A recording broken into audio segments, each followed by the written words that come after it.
Welcome back to the 17 News at Noon podcast, where we share your news on your schedule. Working in the spirit of the Golden Empire, this is 17 News at Noon. Good afternoon, and thanks for joining us for 17 News at Noon. I'm Nicole Gitsky. We'll begin with the school year kicking off today, but things aren't going as planned. A couple school districts are having issues with distance learning platforms, including Bakersfield City School District, Norris School District, and Rosedale Union School District. Now, this may be because the video conferencing app Zoom is reporting a widespread outage. The problem started on the East Coast this morning and has since spread. In Atlanta, the outage affected public school students on their first day back. Zoom said in a statement it has identified the issue and was working on a fix. Now, this morning, Bakersfield City issued a statement on social media saying because of the outage, students may be unable to log into their classes. The school district is asking for your patience as students and teachers work to adapt to this ever-evolving situation. Rosedale Union is experiencing issues with their platform, Clever. The school district said students are able to access the virtual classroom another way.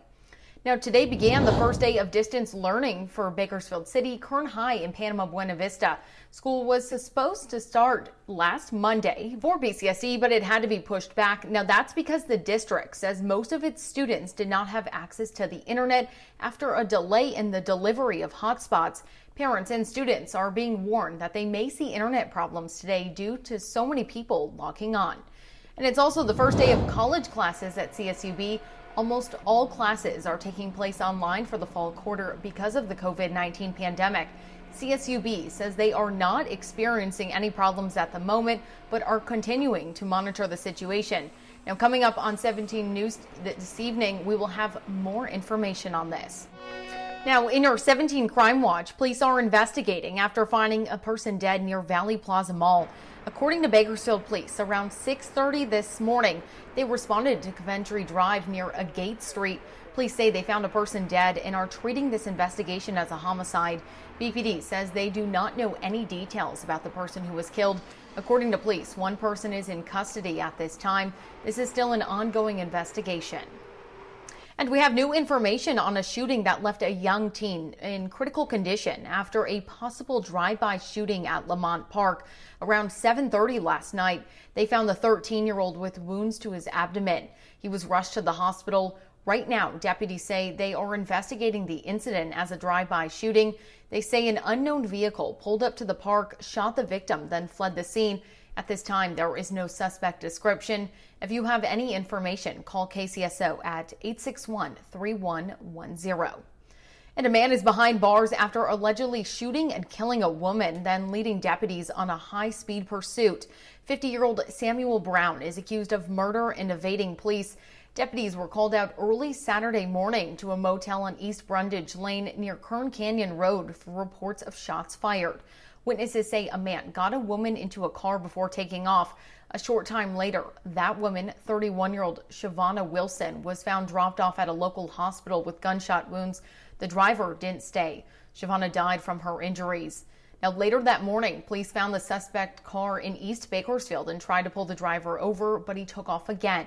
KCSO says it took over the chase and finally stopped the vehicle with a spike strip and took Brown into custody. A GoFundMe page has been set up to help with Wilson's funeral expenses. You can find that on our website, KGET.com. And new information on a deadly stabbing in Tutman last week. The Sheriff's Department arrested 43-year-old Alan James Oakes around 9 Friday evening on West China Grade Loop near McRae Street.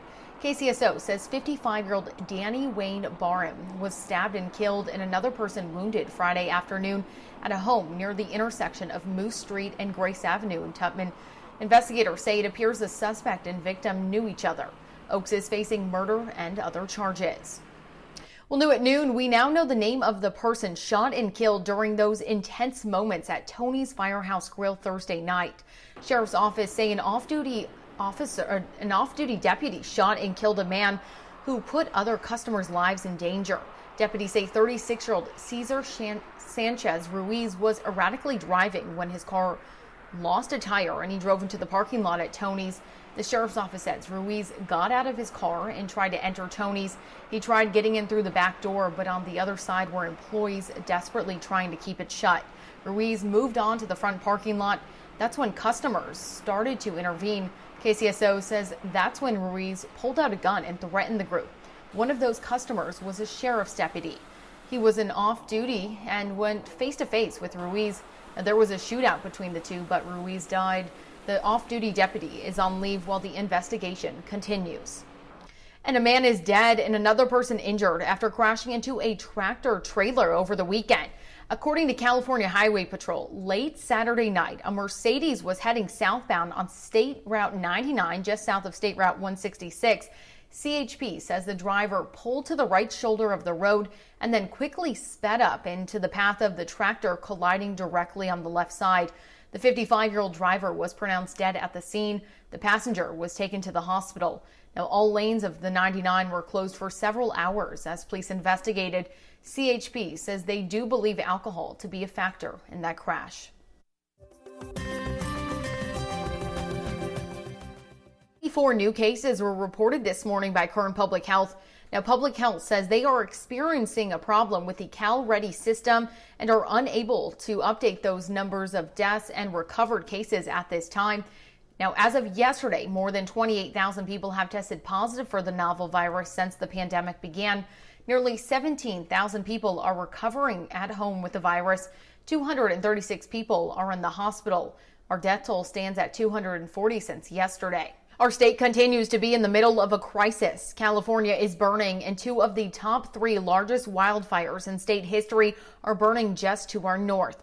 The largest fire right now, the LNU Lightning Complex, it's still scorching 5 counties in wine country.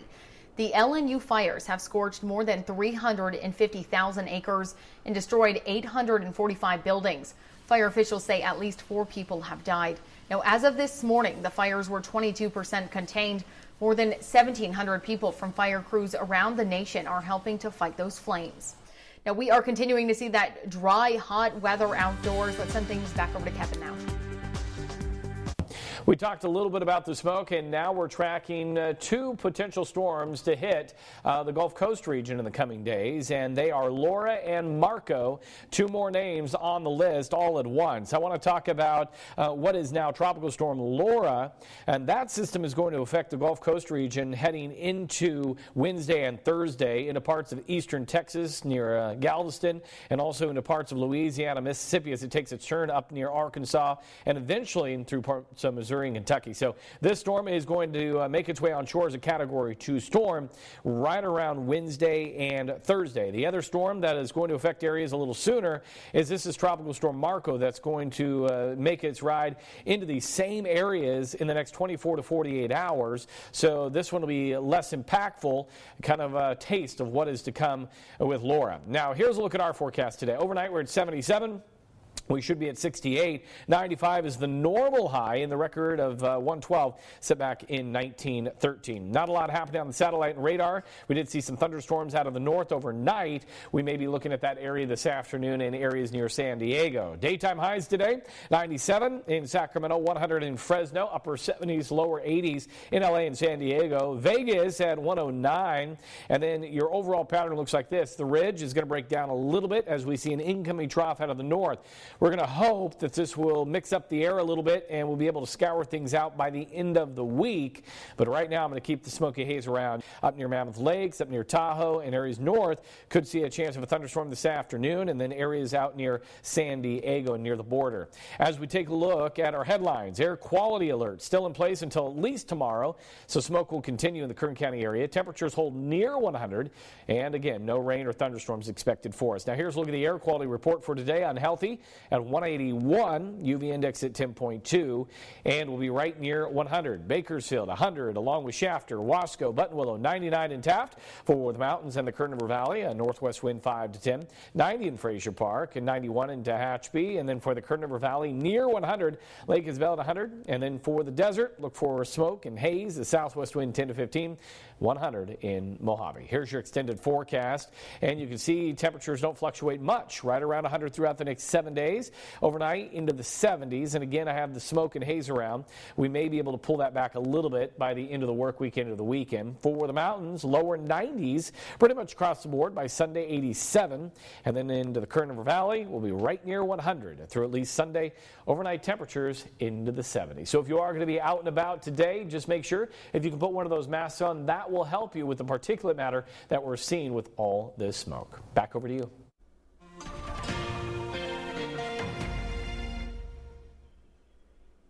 President Trump has officially won the Republican nomination for president. As President Trump was arriving in Charlotte, North Carolina, a scaled-down group of delegates gathered for a roll call vote in the city's convention center. Nevada's 25 delegates put Trump over the top of the 1,276 delegates needed to secure the nomination. Trump is the first impeached president to be nominated for a second term. President Bill Clinton was for term limited when he was impeached, and President Andrew Johnson failed to secure the Democratic Party nomination at the 1868 convention after he was impeached. And Vice President Mike Pence addressed Republican convention delegates in Charlotte shortly after being renominated by the party. Pence thanked the delegates for the honor after having been chosen by acclamation, and he slammed the Democratic ticket as beholden to what he called the radical left, while proclaiming Republican support for free markets and to law enforcement. As you know, I heard the other day that democracy is on the ballot. But I think we all know the economy is on the ballot. Law and order is on the ballot. Our most cherished ideals of freedom and free markets are on the ballot. That's why we need 4 more years of President Donald Trump in the White House. Now, Pence will formally address the Republican convention in prime time Wednesday night. He'll speak from Maryland's Fort McHenry. Working in the spirit of the Golden Empire, this is 17 News at Noon. The 17 News at Noon podcast is a production of KGET and Nexstar Media Group. For more on all of the headlines in today's show, head to KGET.com.